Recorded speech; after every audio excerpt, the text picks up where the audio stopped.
I'm going to go ahead and say it because you won't. Africans sold our ancestors into slavery. A lot of you need to understand that the concept of race, as we understand it today, did not exist in pre colonial Africa. Now, race being your physical characteristics and your skin color.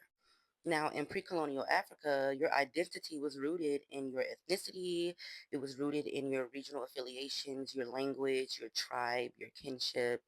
So when we look at it in terms of, oh, Africans were selling their people or they sold our people into slavery, you have to think in terms of how they were thinking then.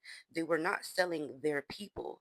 They were selling rivals. They were selling captives from other tribes. War captives. They were selling them. These weren't their people. They weren't a part of their tribe, their kinship. Race is a very new concept. People definitely identified with their tribes prior to colonization. Several African kingdoms participated in the transatlantic slave trade, mostly for economic reasons. I know a lot of the Pan Africans like to push, oh, they were tricked, they were tricked, they were tricked. Let's be real.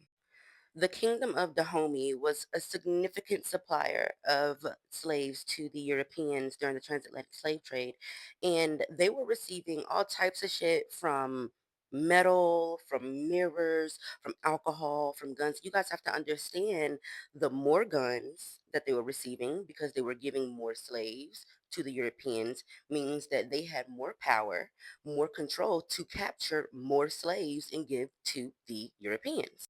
The Ashanti engaged in wars to capture slaves for the Europeans as well. I know a lot of people talk about the Ashanti and talk about how a lot of them were tricked. And listen, you know, I don't feel bad because you were tricked and your ass became a slave too because you were trying to turn other people into slaves. And I know a lot of people like to say, well, they didn't know exactly what was going on in the Americas, which they didn't. When they were capturing up these other Negroes and giving them to these Europeans, they didn't know what was ahead. They didn't know there was going to be decades and centuries and generations of like psychological and physical warfare put out on us. But at the same time, if they did know, would they have cared? No. The Aero Confederacy used religious influence and military power to control slave trade routes. They were, and this happened for generations. They knew what was going on. They were well aware of what they were doing. And yes, slavery did exist in Africa prior to colonization. Now, was the slavery different? Yes, it wasn't chattel slavery like it was over in America. However, it was slavery. And we got to stop acting brand new. Africans are selling their people into slavery right now. They're selling their people, they're trafficking their people all over the place. Like, I mean, you know, greedy people do greedy things. They don't care if it's at the expense of their own people. But again, we have to remember they weren't selling their own people into slavery.